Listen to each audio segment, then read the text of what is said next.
Hey there, Python enthusiasts! Welcome back to Computer Algo. Today, we're going to dive into a simple yet powerful Python program using the Pillow library to convert images from one format to another. Let's get started. First, we import the image module from the Pillow library.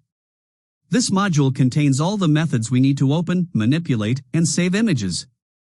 Next, we define a path variable that holds the directory path where our image files are stored. In this example, it's set to this path. Then, we define a function called convert_image that takes three parameters: input_path, output_path, and format. This function is responsible for opening the image, converting it, and saving it in the desired format.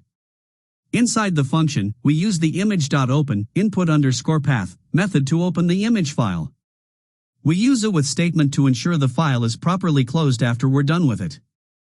Next, we call the img.save output_path format method to save the image in the specified format.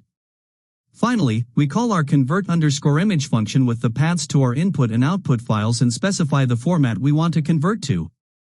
In this example, we're converting test.jpg to test.png. And that's it. With just a few lines of code, we can easily convert images between different formats using Python. Let's run the script and see it in action. As you can see, our script successfully converted the JPEG image to a PNG format, and it's now saved on our desktop. I hope you found this tutorial helpful. If you did, don't forget to give it a thumbs up and subscribe to our channel for more Python tutorials. If you have any questions or suggestions for future videos, leave a comment below. Thanks for watching, and happy coding! See you in the next video.